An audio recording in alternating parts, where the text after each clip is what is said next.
E akti ma i madh i hyrjes në Islam është i kurzuar me çfarë? Me vullnet të lirë. Na jena bu musliman me vullnet të lirë.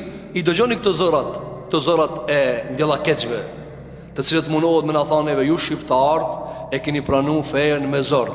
Andaj kanë ardhur këto intelektual, thash to Aristotelat, edhe demek e na të lirë thash, kthanu te feja e vjetër. Demek na budallë na kon 600 vjet, e na as njerëzit më çëm s'ka pas, as njerëzit shkollum s'ka pas, kur gjë s'ka pas, na e kanë mshirë citë edhe ecni çor. Ai nive normal çfarë? A janë normal të çka flasin? Osmanët kanë rrahë që 100 vjet. Shteti Osman ka rrahë që 100 vjet.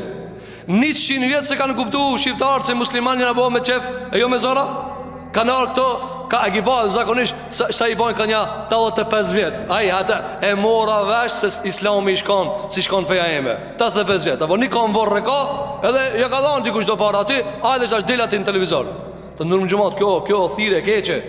Musliman 600 vjet musliman, s'muneve 600 vjet me kon me zor.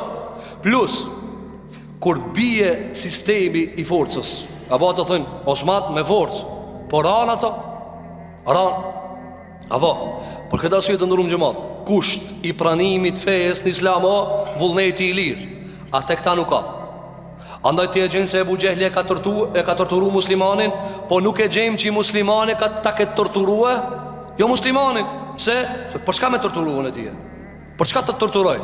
Që të bash musliman? Po sun bash të torturue. Tha Allahu subhanahu wa taala, la ikrahe fid din. S'ka dhunë në fe, sun hin Islam me dhunë. A tek ta mundesh me hije. Pse? Sepse e vetmja fe që e kushzon zemrën o Islami.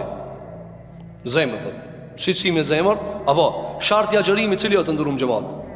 Veç me lënë bukën edhe ujin edhe marrëdhënien intime, a një shart para prak. Cili është shart?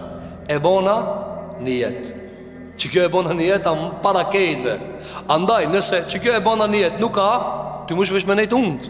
Po e thëna s'ka hangër, pin 4 deri në 5 në akşam. Ama s'ka ninu.